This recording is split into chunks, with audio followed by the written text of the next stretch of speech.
Gracias por quedarte aquí con nosotros, nuestro público fiel. Sabes que hoy te traemos el tema sumamente interesante de mamoplastía. Vamos a hablar de mamoplastía de reducción, de implante, todo lo que tenga que ver con este procedimiento estético y obviamente pues de la mano del doctor Suero, nuestro cirujano plástico de elección. Me Sí. siento como que tengo un invitado, así, como que... Gracias, gracias. Yo me siento así invitado también. No, no, no. No, es un tema muy interesante y yo creo que es relajado, ¿no? Como siempre, vamos a tratar. Eh, es un tema, creo que de mucho interés para el público en general que no está escuchando y no está viendo, porque vamos a tratar los aspectos más importantes de la cirugía de mama. Y bueno, creo que vamos a aclarar muchas dudas de los pacientes que nos hablan con frecuencia, porque siempre hay muchos pacientes que nos llaman, otros pacientes que escriben, que a veces te están llamando, que es una de las cosas que yo siempre recalco e insisto aquí en el programa, que siempre, señores, es importante ir a una consulta para usted individualizar su caso y definir realmente qué es lo que usted tiene, qué procedimiento usted llevaría para resolver su problema. Y en base a eso, entonces trataríamos una cotización y se le estarían dando también las pautas y las indicaciones del procedimiento idóneo o más adecuado para su condición. No todos los pacientes son iguales. Y esas Y son no una de todo las cosas, aplican exactamente, y son una de las cosas para que lo vamos mismo. a hablar el día de hoy acá, porque dependiendo su condición, eso va a definir o a determinar un tipo de Exacto. procedimiento y en base a eso también un costo, que es una de las cosas que a los pacientes les gustan estar preguntando y que a mí lamentablemente no me gusta. Tengo que aceptarlo porque estoy en este medio, soy cirujano plástico y pues la gente siempre está preguntando por esas vías, pero yo entiendo que debemos siempre pensar que esto, independientemente de que sea estética o reconstructiva, se trata de salud y que el paciente tiene que verlo como salud, porque si lo ve como algo estético, va a querer comprar algo pensando que es igual para todo el mundo. Y no es así, señores. Esto es cirugía y salud.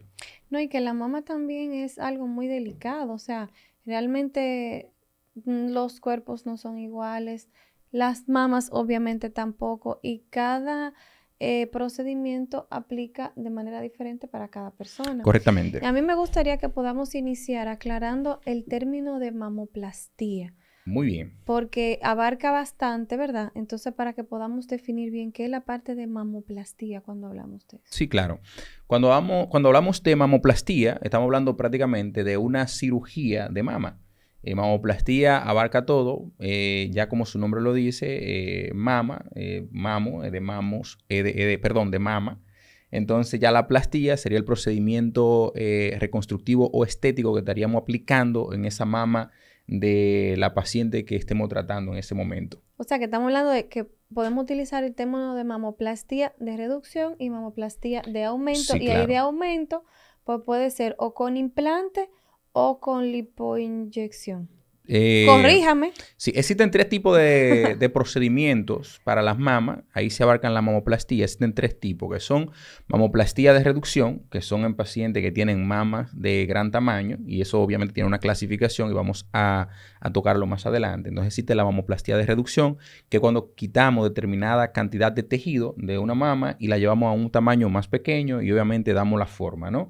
Esa forma cónica de la mama. Entonces eso es reducción de mama. Quitamos tejido de la mama, levantamos la mama y le damos forma. Existe una segunda que es la mastopexia o levantamiento de mama. La mastopexia no tiene que ser definitivamente un procedimiento que conlleve reducción de mama. Hablamos de mastopexia, de levantamiento, cuando solamente tenemos una mama quizá muy caída, una mama quizá con un tejido o un volumen adecuado, que no hay necesidad de quitar tejido, que simplemente hay que levantarlo. Entonces sería una mastopexia, levantamiento, mamoplastía, pero en este caso sería levantamiento de mama. En muchas ocasiones hay mastopexia, o sea, levantamiento de mama, que se acompañan de una pequeña reducción, o sea, una pequeña resección de tejido, pero muchas veces no sobrepasa los 200 cc o 200 gramos, entonces pues realmente se considera una mastopexia, un levantamiento. Aunque se quite un poquito de tejido, uno podría decir estamos reduciendo, pero no se está reduciendo realmente porque se está quitando una cantidad mínima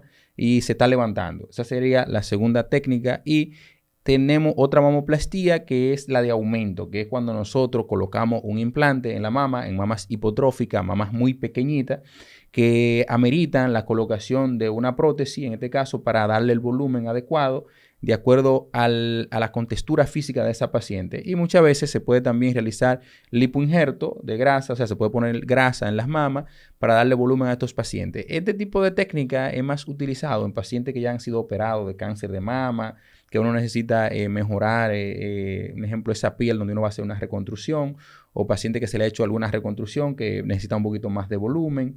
Uno puede también colocarle un poquito de grasa o hacer lipofilling, ¿no?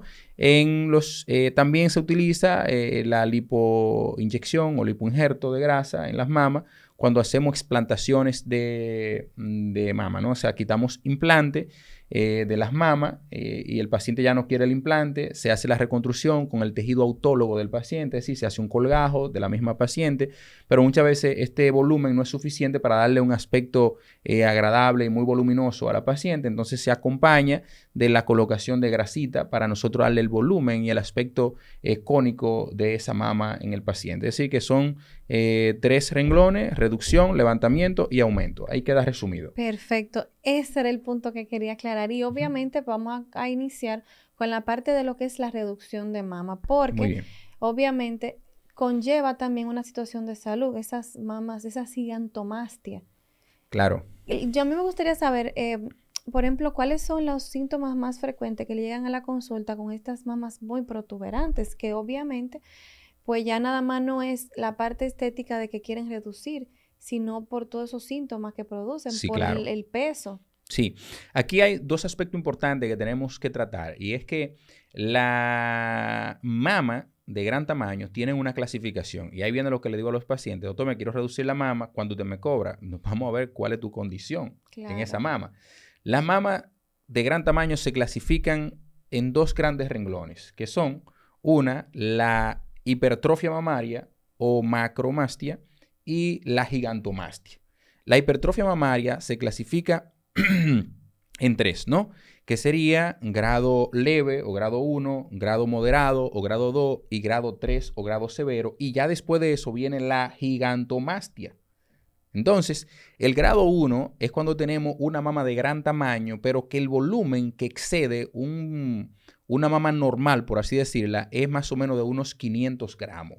Es decir, que estaríamos haciendo una reducción de mama de unos 500 gramos más o menos, y ya quitando esa cantidad dejaríamos una mama que estaría armónica de acuerdo al cuerpo de la paciente y que no genere quizás síntomas, que luego voy a hablar de los síntomas, y ya queda esa mama de manera adecuada, ¿no? Quitamos 500 gramos más o menos, que ya eso lo podemos evidenciar en la cirugía, pero cuando uno valora a la paciente se da cuenta más o menos de qué grado de mama estamos tratando, ¿de acuerdo? Ahora bien, cuando hablamos de una hipertrofia mamaria grado 2, estamos hablando de una mama de un tamaño mucho mayor que el que hemos mencionado anteriormente y que demanda quitar aproximadamente entre 700 a 800 gramos de tejido. Es decir, que una mama muy grande, que voy a quitar por lo menos 800 gramos para poder llevar esa mama, perdón, a un volumen adecuado y armónico para esa paciente. Entonces, esa es una hipertrofia mamaria grado 2. Y cuando hablamos de hipertrofia mamaria grado 3, estamos hablando de una mama que demanda quitar de 1000 gramos hasta 1500 gramos de tejido. O sea, que estamos hablando de una mama súper grande. Entonces, es una hipertrofia mamaria severa o grado 3. Es una mama súper grande que hay que quitar una gran cantidad de volumen para poder llevarlo al volumen adecuado en esa paciente y mitigar o eliminar esos síntomas que la paciente está presentando. Igual, repito, lo vamos a mencionar ahora. Y la gigantomastia, cuando hablamos de gigantomastia, estamos hablando de una mama súper grande que vamos a quitar más de 1500 gramos de tejido. O sea, son una mama, eso es algo terrible, ¿no? La paciente que está cargando con 2 mamas, que hay que quitarle más de 1500 gramos de tejido de cada una. Estamos hablando de que son mamas gigantes, enormes. Y aquí en República Dominicana hay muchas pacientes en esas condiciones. En este país, sí. Exactamente, porque aquí no somos un país de mamas pequeñas. O sea, la mezcla que tenemos demanda normalmente mamas muy grandes. Entonces, ya ustedes se dan cuenta que solamente en la reducción mamaria tenemos 3 condiciones importantes. O sea, no todo el que se reduce se le va a quitar la misma cantidad de tejido, ni todo el que se reduce tiene la misma sintomatología, ¿me entiendes? Entonces, eso es importante definirlo. Entonces, eso va también a definir un tipo de técnica en cada paciente. O sea, que no todos los pacientes van a encajar con la misma técnica quirúrgica. La importancia, recalco, de ir a evaluarse. Exactamente. Ahora bien, me pregunto de los síntomas. ¿Cuáles son los síntomas que pueden presentar pacientes con hipertrofia mamaria o gigantomastia? Existen síntomas así que son como el gold estándar o lo más importante. Una es dolor de la columna o dolor cervical, dolor de cuello. Un dolor importante porque tenemos una mama péndula, un órgano péndulo fuera del cuerpo que está ejerciendo esa presión hacia abajo por la gravedad y obviamente esa laxitud de la piel conforme también va avanzando genera más peso hacia abajo, ¿no? Entonces, como tenemos un tejido que está fuera de nuestro cuerpo, que está traccionando, vamos a sentir dolor cervical, es decir, dolor de cuello. Los pacientes pueden presentar dolor de los hombros, ¿no? Pueden presentar dolor, adormecimiento incluso de las manos, del miembro superior. Pueden presentar, se le marca la línea del brasier, que eso también le produce un dolor importante. Las pacientes que tienen mamas muy grandes pueden presentar incluso alteraciones a nivel de la piel como dermatitis en el surco inframamario, esa zona puede incluso pueden verse afectadas por condiciones micóticas, se infectan las pacientes.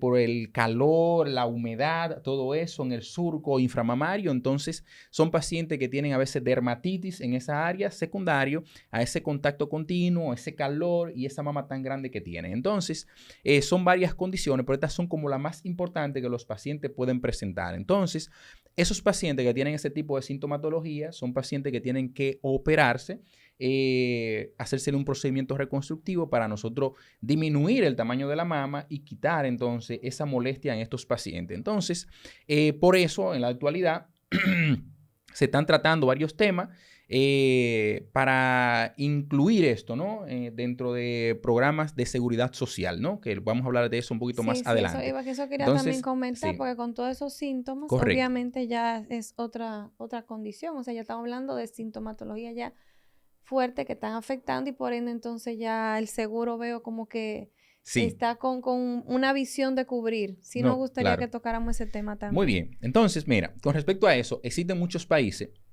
donde ya la gigantomastia, la hipertrofia mamaria y obviamente la ginecomastia, que vamos a hablar de eso también, que ya esto es en hombre, se van teóricamente a incluir aquí en el servicio de las ARS. Sí. Sin embargo, es importante recordar que hay una resolución que es la 624-02, donde se incluyen estos procedimientos reconstructivos como son la gigantomastia, la hipertrofia mamaria que mencionamos y la ginecomastia. ¿Y qué es la ginecomastia? Para los que nos escuchan, la ginecomastia es el aumento de tejidos mamarios en paciente masculino, ¿de acuerdo? Y eso también tiene una clasificación, se clasifica en tres, o podríamos decir en dos, dependiendo la clasificación que veamos. El tipo 1 son pacientes que tienen una mama visible, aumentada de tamaño, pero sin tejido redundante, ¿no? Y el grado 2A, así se clasifica, son pacientes que tienen un tamaño de la mama mucho más grande en hombre, que son muy notorios, pero tampoco tienen redundancia de piel, ¿no? Sí. Y el grado 2B, o podríamos decir el grado 3, sería paciente que tiene una mama muy grande, ya hombres, y que además de eso está redundante. Ya parece una mama femenina, ¿no? Que están como caídas. Sí. Que ya esa hay que quitar. Eso también es muy común aquí en nuestro país. Exactamente. Ya en eso hay que quitar tejido en el hombre y hay que además quitar tanto el tejido mamario como piel para poder dejar ya un aspecto mamario más estético en este individuo, ¿no? Entonces, también esos son pacientes que tienen que investigarse porque pueden tener algún tipo de condición hormonal, etcétera, que ya no vale redundar en este caso, pero que hay que investigarse para ver cuál es el origen de esa ginecomastia en el hombre, ¿no? Bueno, regresando a lo de los seguros y que ha estado muy en boga, señores, el Consejo Nacional de Seguridad Social ha emitido que sí se van a cubrir estos procedimientos. Qué bueno. Sin embargo, es importante que la población sepa y esté consciente, porque me han llamado varios pacientes preguntándome si ya nosotros estamos trabajando con los seguros. Entonces, esto es algo delicado porque aparte de que ya sí se dijo que se van a cubrir, eso lleva una serie de procesos y son los procesos en los que está trabajando la Sociedad Dominicana de Cirugía Plástica. ¿Cuáles son esos procesos? No es simplemente que se van a cubrir los procedimientos, ahora tiene que entrar un proceso de negociaciones dentro de la Sociedad de Cirugía Plástica con las ARS que realmente van a trabajar con esto. Porque aunque el Consejo Nacional de Seguridad Social diga sí se van a cubrir, existen entidades independientes que son las ARS. Por supuesto. Entonces hay que hacer ahora unas negociaciones con esas ARS que estén de acuerdo a lo que los cirujanos plásticos y reconstructivos demanden y que se llegue a un acuerdo con esas ARS de qué se va a cubrir, cuál sería el costo que estarían cubriéndole a los médicos, en qué condiciones se estarían haciendo los procedimientos. Como les comentaba, los pacientes tienen que saber que estos procedimientos van a ser específicamente para pacientes principalmente que tengan sintomatología, pacientes que tengan una condición objetiva de que tienen una hipertrofia mamaria que está produciendo algún grado de afectación.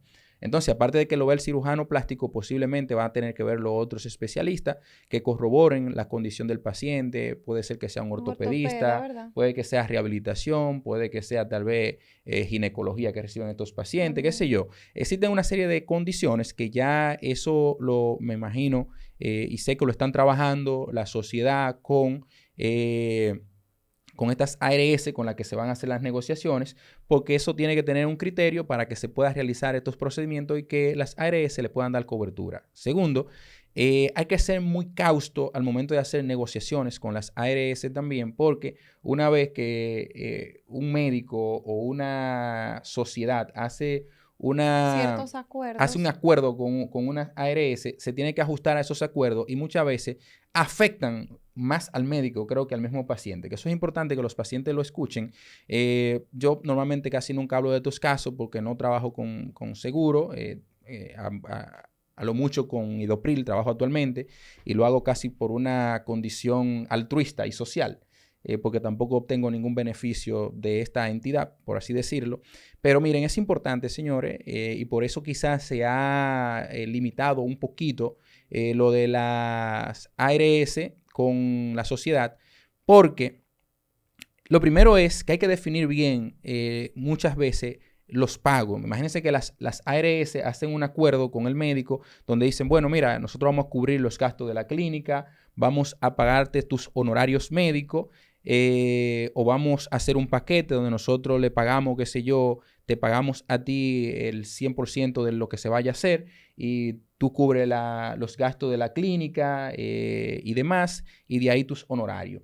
Pero es importante también definir, y que son cosas que a mí me han pasado, por lo menos en ARL, que es lo único que tengo, que muchas veces la ARS te cubre los honorarios médicos, dice honorarios médicos del cirujano, más no contemplan, y no estoy diciendo que en este caso sea así, pero no contemplan muchas veces los ayudantes. Y muchas veces tú como equipo, por ejemplo, yo en mi equipo tengo mi ayudante, tengo una enfermera circulante, tengo una enfermera instrumentista que trabajan, un ejemplo, conmigo, y que cuando yo trabajo, un ejemplo, en el caso de ARL me paga a mí, un ejemplo, imagínate, un injerto, por ponerte algo de lo más sencillo, que a veces hago colgajo, que ellos quizá ni saben el tipo de colgajo que yo estoy haciendo, y que yo no lo haría quizá por lo que ellos me pagan, pero lo hago por ayudar, ¿no?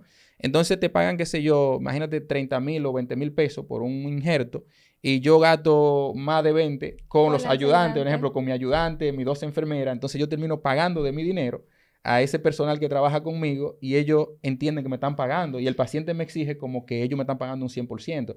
Entonces, ¿a qué se debe eso? A las malas negociaciones que hacen a veces las sociedades con estas ARS y que después los directivos de las ARS o de la tesorería o del Consejo Nacional salen diciendo que los médicos son que están estafando a los pacientes, que tienen que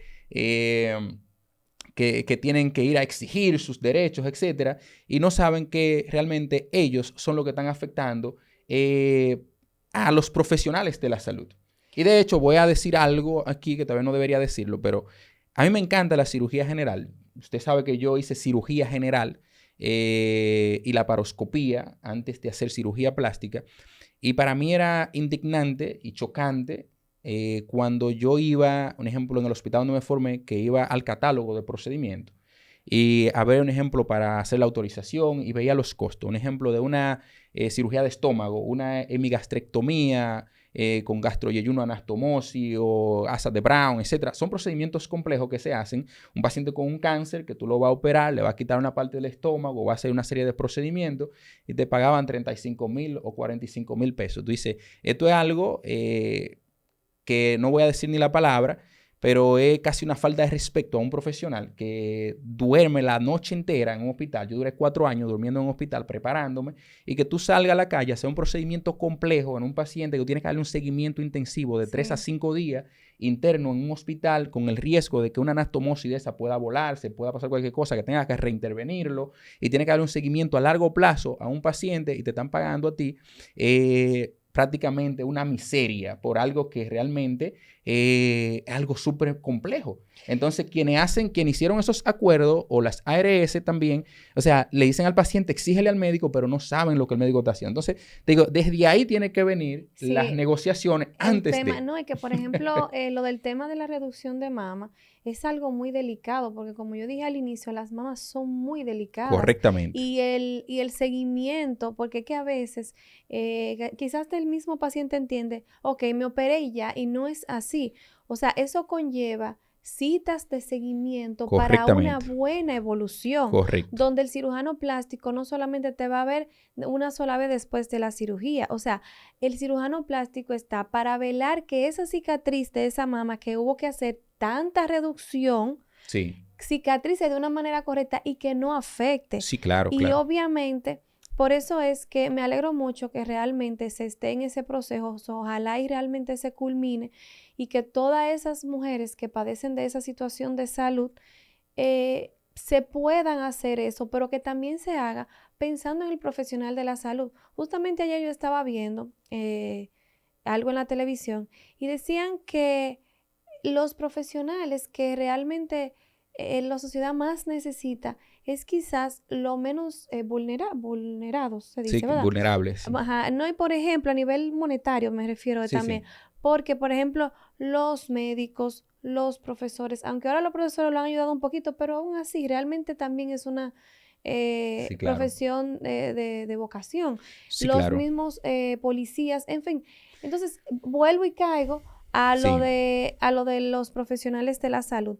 Entonces, ojalá y realmente sí se pueda lograr para que estas mujeres puedan tener una mejor calidad de vida y puedan ser tratadas con esta situación, porque obviamente la calidad de vida al tener una reducción de mama de esa magnitud cambia. No, te cambia todo, porque... Todo, o sea, desde el pensamiento hasta lo físico. Tiene un aspecto tanto físico que va a cambiar el paciente, pero va a tener una repercusión psicológica en el mismo y social también. Porque el paciente va a cambiar en todos los sentidos, porque aparte de que se va a quitar un problema de salud, estéticamente se va a ver mejor también. Entonces, al final, es un paciente que va a cambiar en todos los sentidos.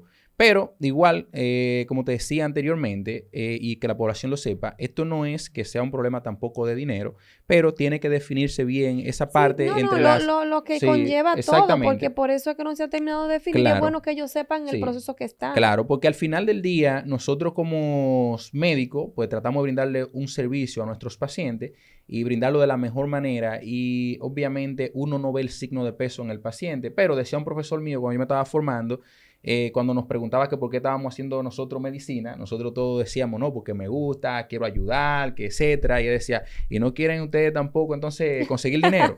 Decía, porque ¿cómo va a vivir su familia? ¿Cómo van a estudiar sus hijos? ¿Cómo usted va a mantener la casa? Es decir, que tiene que haber una remuneración también y eso tiene que definirse. Nosotros, de todas maneras, independientemente de eso, como te digo, y usted lo sabe, trabajamos con pacientes de manera altruista muchas veces. Trabajamos en fundación, hacemos reconstrucción en pacientes de mama. Yo he operado pacientes gratis, es decir, sin mis honorarios para hacerles reducciones de mama, pacientes también con cáncer de mama.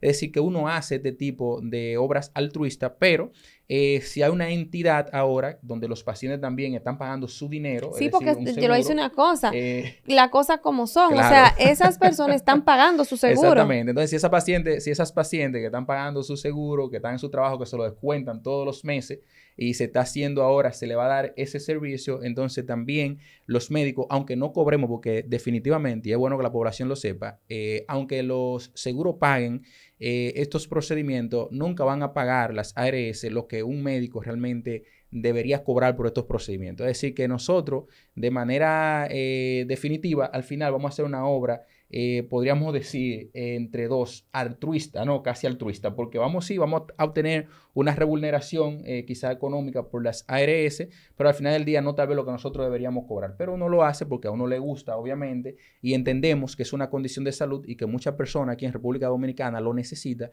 y que nosotros estamos en toda la disposición de poder ayudar a este tipo de población que se ve afectada por estas condiciones de macromastia y de gigantomastia y que lo necesitan. Y entonces nos hemos identificado con este tipo de condición y vamos a ayudarlo. Pero se está a la espera de definir ya al 100% todo esto. Se están tratando, se están trabajando con algunas ARS.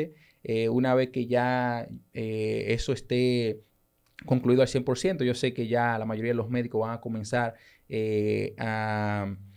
a llevar a la población ya esta información de que ya se está trabajando. He escuchado por ahí algunos médicos, pero que han hecho algunas negociaciones con algunas ARS, pero todavía la mayoría, por así decirlo, de los cirujanos plásticos todavía estamos en ese proceso, ¿no? Con la sociedad. Y una pregunta para que el público esté claro. Cuando ya todo se defina, el doctor Juan Carlos Suero está en planes de poder pertenecer a alguna de esas ARS. Dios mediante, sí. Estamos en ese proceso.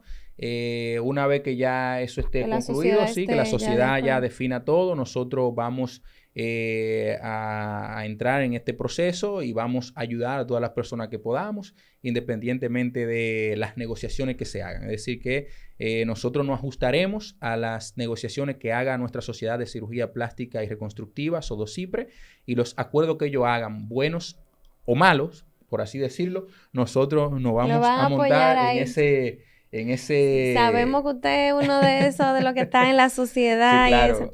Y eso. Doctor, ya para nosotros cerrar la parte de la reducción de mama, me gustaría que pudiéramos ver la parte de la reducción de mama, por ejemplo, ya en menores. O sea, por ejemplo, ¿a partir de qué edad? Porque esto lo podemos ver en menores. Sí, claro que sí. Mira, existe una entidad o una condición en pacientes jóvenes que se llama gigantomastia virginal, que es un aumento de mama desproporcionado que se da en las niñas principalmente a partir de los 13 años.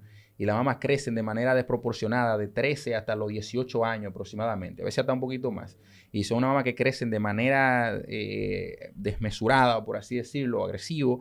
Y son unas mamas muy, muy grandes que entonces muchas veces ameritan su reducción. Entonces una paciente a veces tú la puedes encontrar con 15, 16 años y tiene que hacérsele una reducción de mama para poder... ¿Es seguro hacérselo a esa edad? Sí, es seguro, se puede hacer. Muchas veces uno espera mayoría de edad en estos pacientes que cumplan 18 años para hacerle una reducción. Ya eso es una cuestión propia del médico, pero está indicado en una paciente joven ya, unos 15, 16 años, si tiene una gigantomastia con sintomatología y además el bullying que le hacen también a estos pacientes muchas veces en las escuelas y en el entorno social en el que se desenvuelven, demandan realizarle un procedimiento. Entonces, sí se puede. Y obviamente previa autorización de los padres. Claro que sí. No se puede operar ningún adolescente ni ningún niño sin la autorización ni el consentimiento de los padres. O sea, tienen que ir con sus padres después que se definen las condiciones del paciente y se entiende que sí necesita operarse y tiene las autorizaciones médicas del lugar,